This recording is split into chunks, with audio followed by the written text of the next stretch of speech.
Okay, so what are we doing here?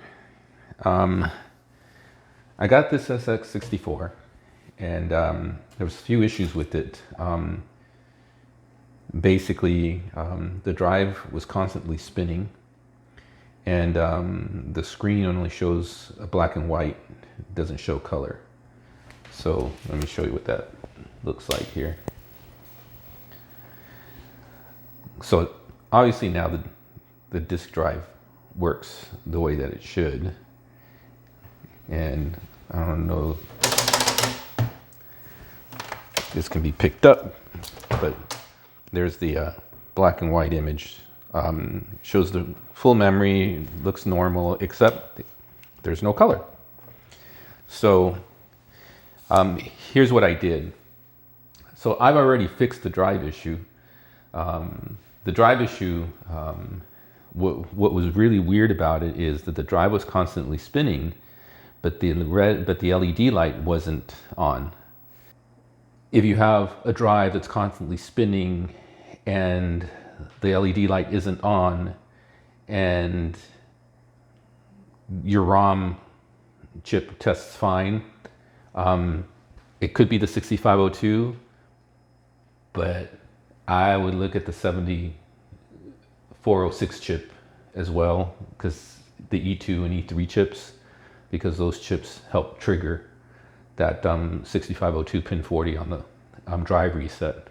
So the deal is, if you want to take this board, the main board out that has the 6502, the ROM chips as well. I've shown you in previous videos how I replace the ROM without taking this board out, but the easy thing to do is if you need to take the board out like I needed to do in order to troubleshoot the disk drive constantly spinning without the LED being lit, which is an important key element here.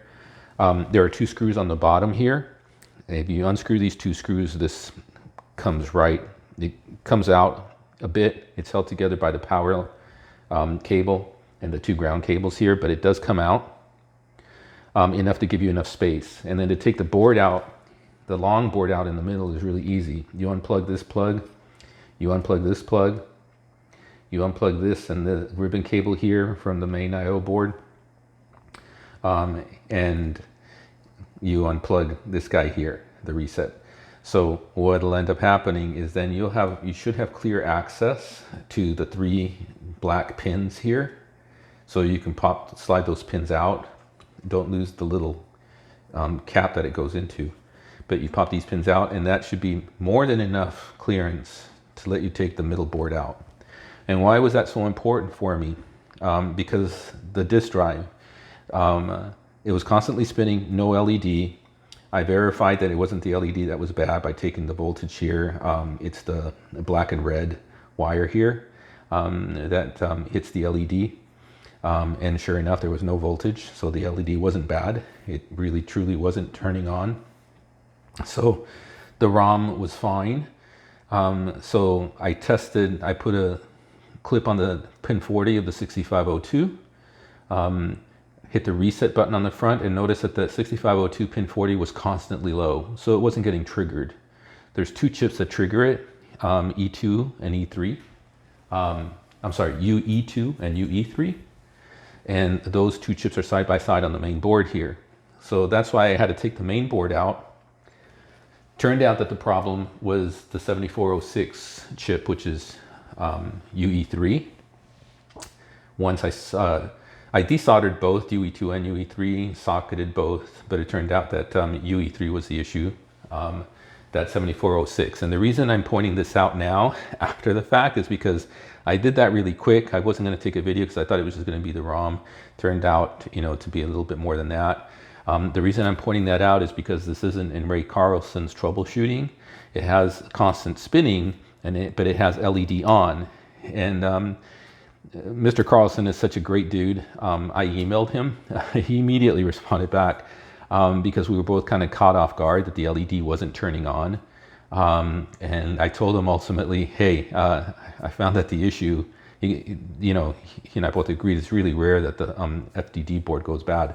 But I told him basically that the issue was the 7406, and he was just as surprised as I was. But nonetheless, the 7406 It's not in his troubleshooting guide, but if you do have a drive that's constantly spinning where the LED is not on and the ROM chip is fine, then you may want to check the 74, actually UE2 and UE3, there's two chips. In my case, it was a 7406 UE3. You may want to check those chips. Unfortunately, you have to unsolder those. They're not socketed, but they're small chips. I mean, it's not a big deal.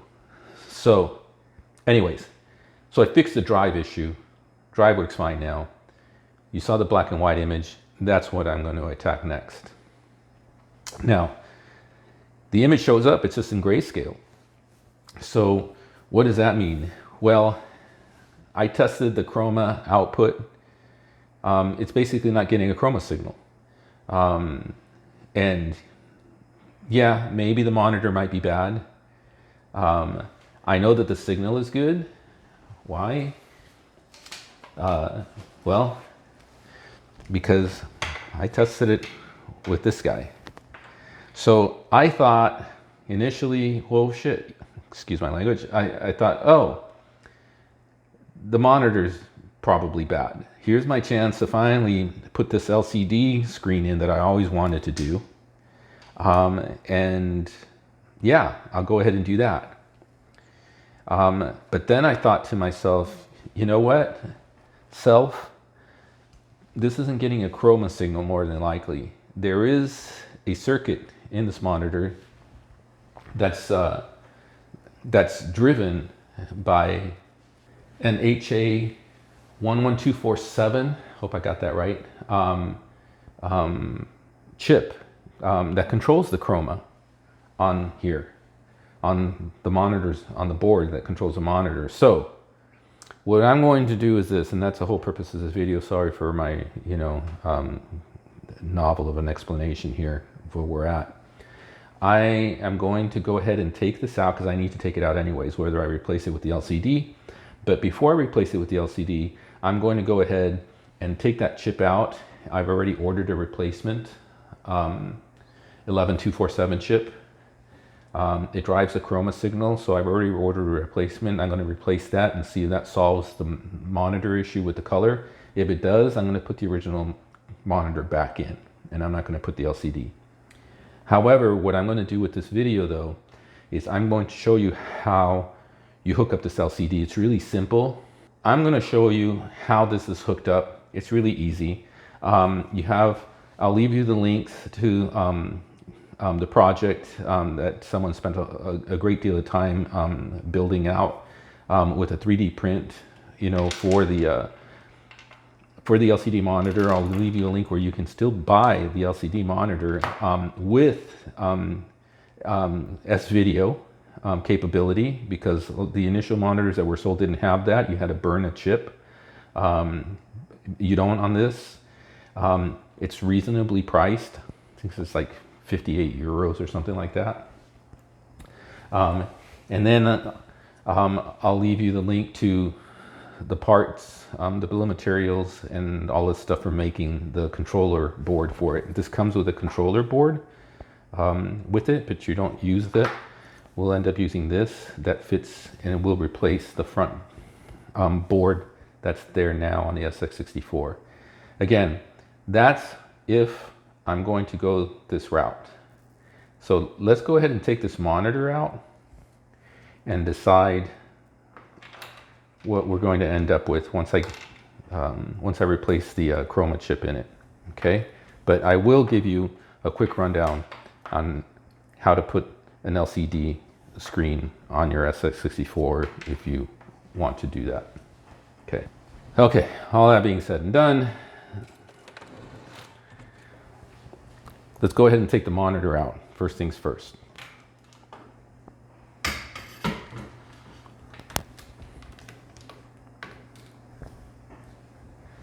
Okay, there are 4 screws that hold this monitor in. First of all, I undid this little strap that holds the wiring, because the wiring for the monitor starts over here on the left-hand side.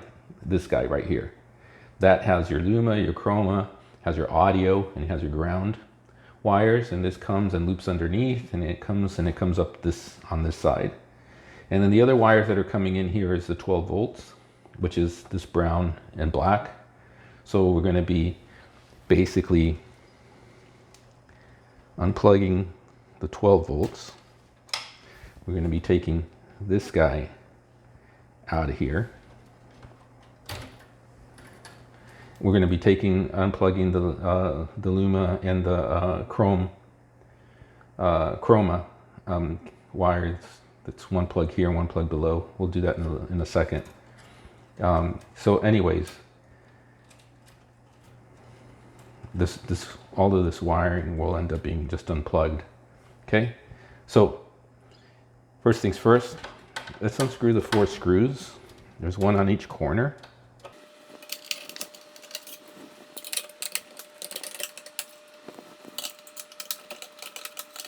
And I hope I don't really need to say, be very careful when you're dealing with this. The flyback transformer does put out a lot of voltage, so you really want to take care when you're messing around with the monitor. So now we got the 4 screws out. You can see this can slide out quite simply here. So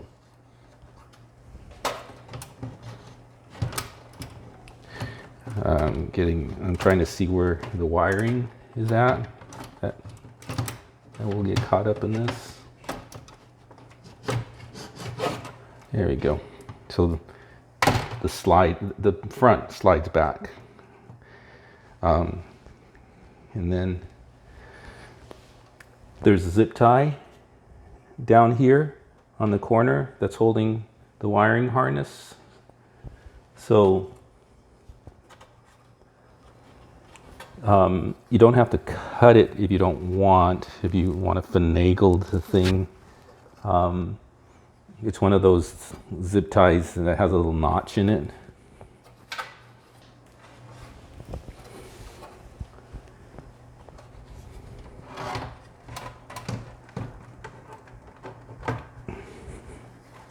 Okay, you can see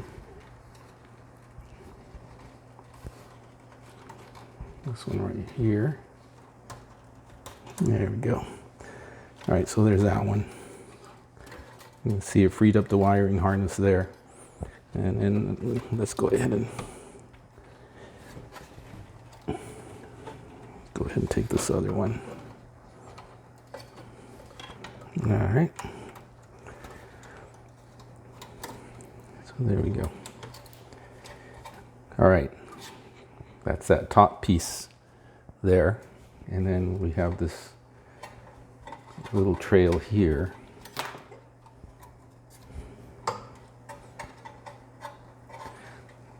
And this is, one is audio, one is the Chroma, one is the Lumen, and then the other one is ground. So here, so I'm going to unscrew this PCB from the side. Here, there are 4 screws that hold this PCB board in on this side. So that's what I'm doing right now.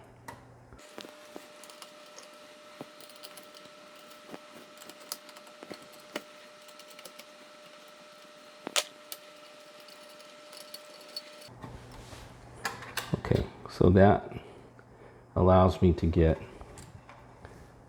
there's a plug here on the bottom, that's the audio.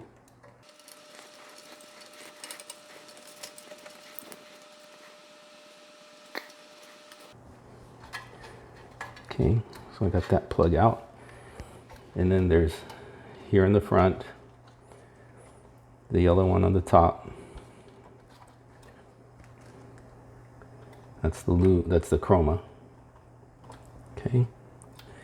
And then on the bottom is the Lumen plug. Okay. So that takes care of the wiring harness. This wiring harness is from here. Okay. So there you go. Now we got the monitor completely out. Okay, now this is the first time I've had to go and try to replace chip, so I need to also find where the heck that chip is at. So I'm going to put this aside for now and we'll come back to it.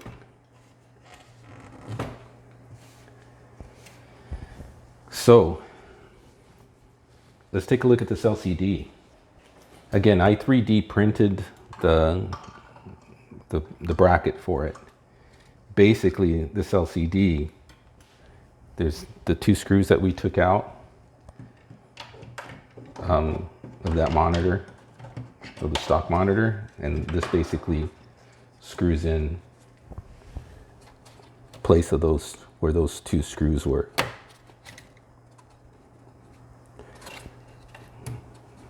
Just like that. So, okay, you'd have all this space. So here's the deal.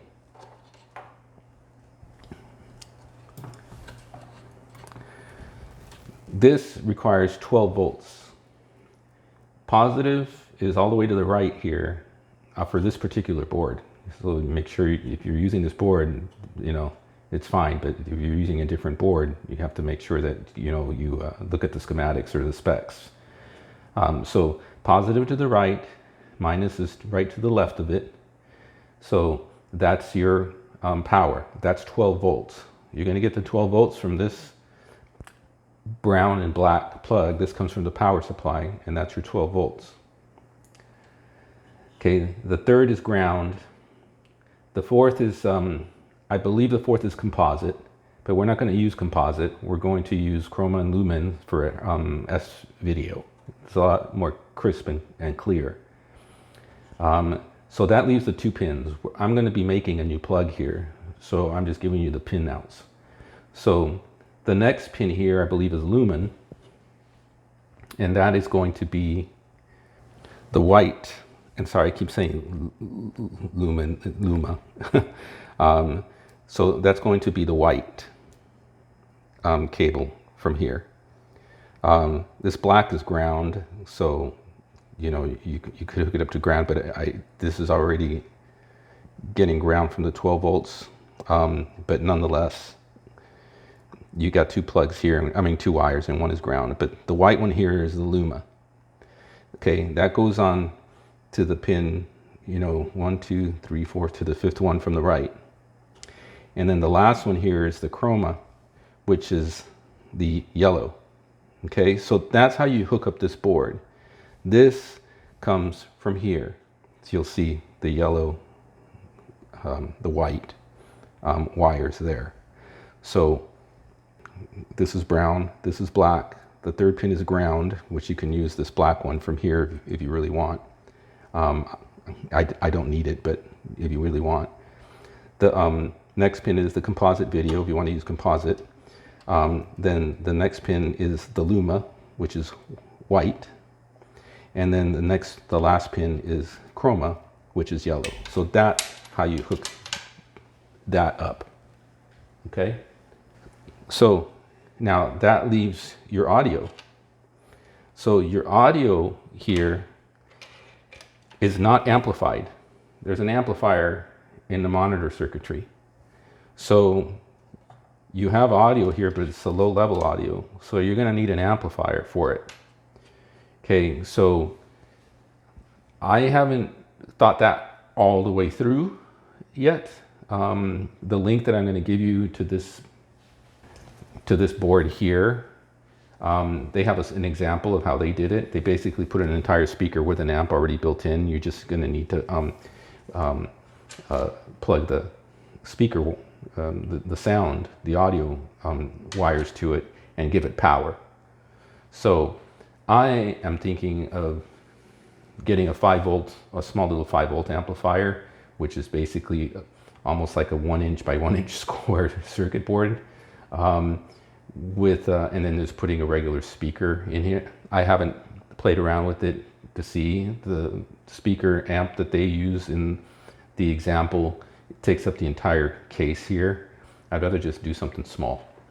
So anyways, that's what you need to contend with, is you need an amplifier and a speaker for the audio. And then that leaves this thing. You have to build this the link has the I lost the little 3D. There's an extension, 3D extension you have to print for this. Anyways, you have to build this. This will replace the board here. And the cute thing about this is I put in ultra resets. If you look at it in my video, I like to put in the ultra reset into my SX-64s. And what that does is I put Jiffy DOS in, and the ultra reset allows you to use the reset button, depending on how long you hold it down, to either switch kernels, to switch the drive number, or to reset. So this has it built in. If you decide to build it, it's an option. But I went ahead and did that. But this basically will replace the original control here that comes with this. So this is made to retrofit the original SX-64 controls over here.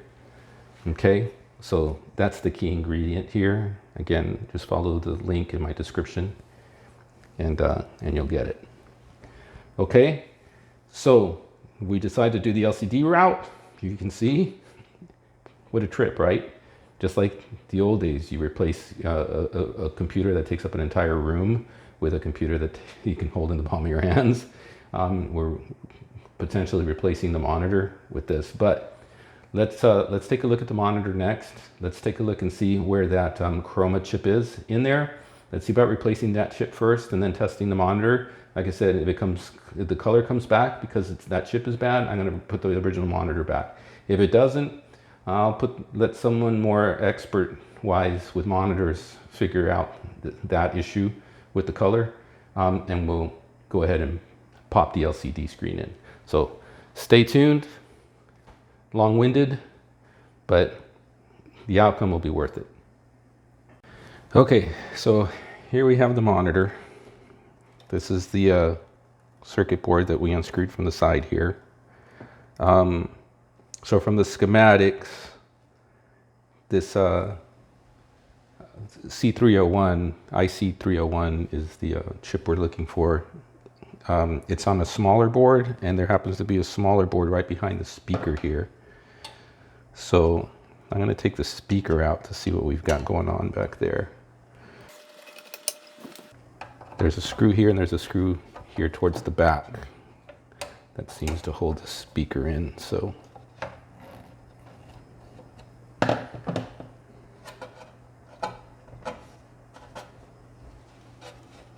that come out this way? Yeah. Okay.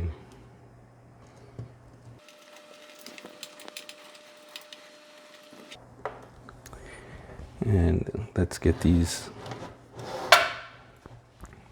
two screws on the side here.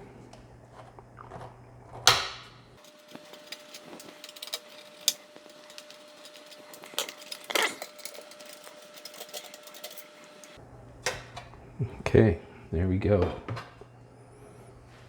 Now we have the access that we need. That IC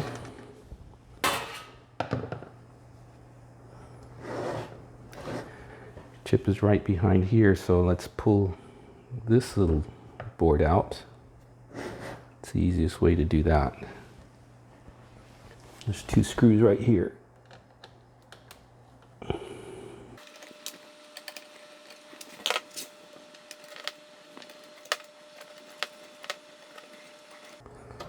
So there's the chip that we're looking for right here. Spot that. HA11247. So that's what we're going to unsolder and replace. So stay tuned. Okay, so we got our replacement chip today. There you go. So let's go ahead and unsolder this guy and see if this chip was the crux of our problem. So we're going to just put a little bit of flux on here, on these pins. I would use liquid flux normally, is what I like to use, but since this is at an angle, I don't want it dripping all the way down onto the floor.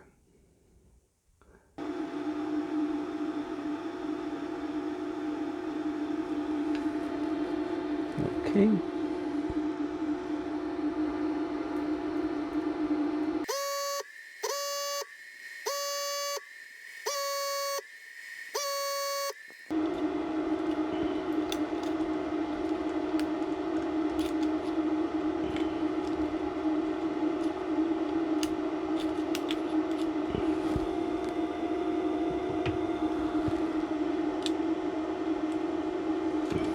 All right.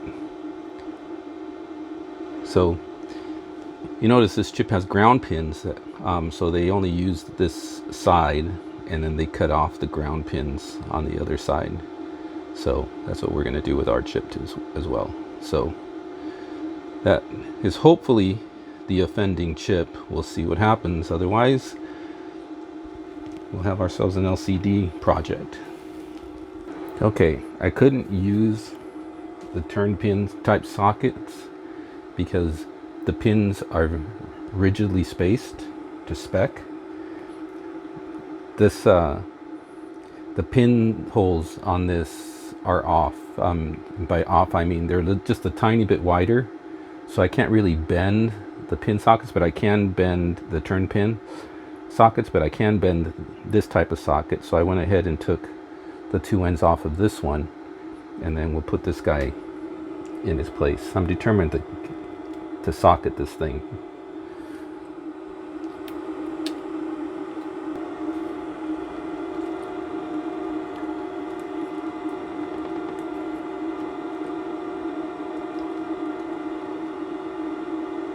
Okay.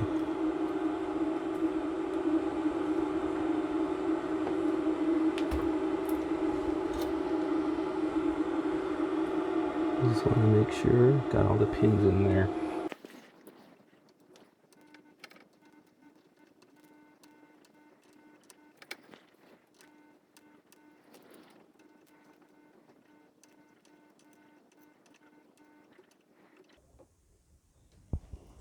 Okay.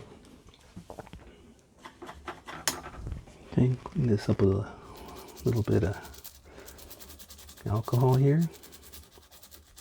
Okay, so I think we're ready to just go ahead and put this back together again, and we'll test it out.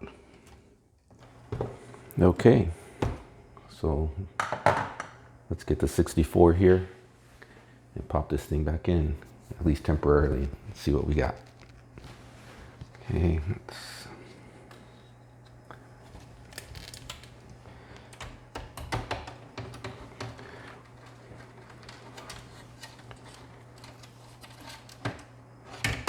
we're just gonna leave it like this for now.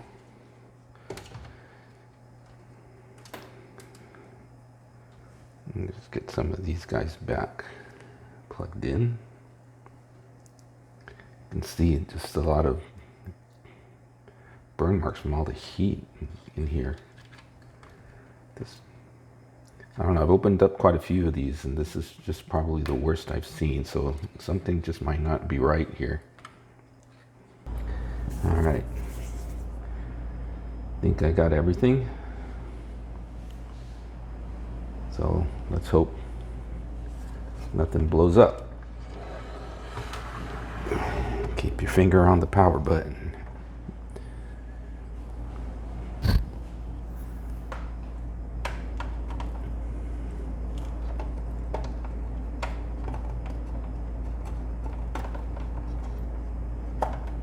Okay,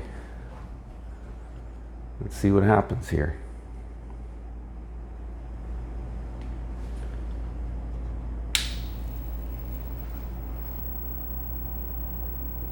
There you go. I guess we won't be doing an LCD swap on here. We got color. So it was that IC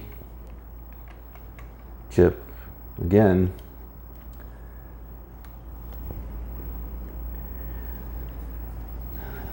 there you have it.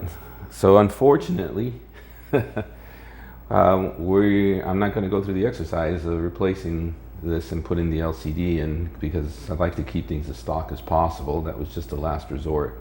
So I'm going to go ahead and put this back together again. And you know, that pretty much will resolve the issue with this computer. We already fixed the drive issue, and so that just left the monitor issue. And yeah, it's just a matter of reassembling at this point. So don't know if you want to stick out for that. I'm just going to go ahead and just do it off camera, and then we'll wrap it up. All right.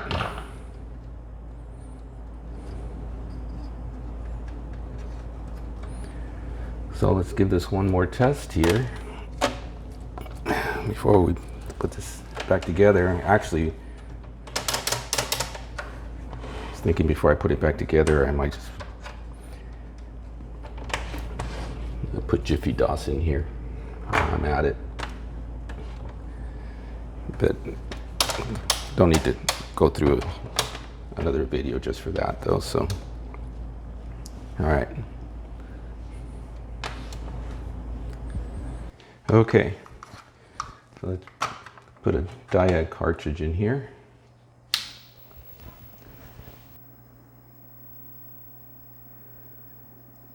Okay, nice color. Let's see if we get sound from the SID chip. Make sure we didn't burn something up while we were plugging everything away. Now we'll see bad ports. That's normal, because I don't have a keyboard hooked up or anything. I don't have a harness for this, or hooked up to this. There we go. That's the sound we want to hear. All right.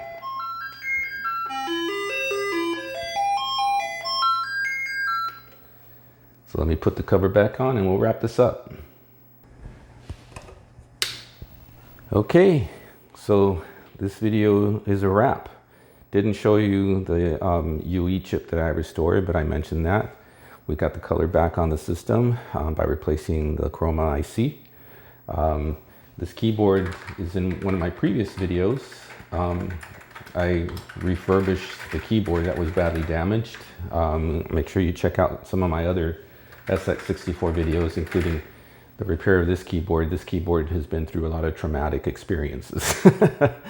So anyways, yeah, there you go. Another working Commodore for the collection, I suppose. So hope you got something out of it. At the very minimum, I mean, at least I showed you how that LCD screen goes together. That screen is a heck of a lot nicer than the CRT for sure, but I like to keep things as original as possible if I can. So the LCD lives for another day. Like I usually end these things, live for today, live life to the fullest, because you only live once. Peace out.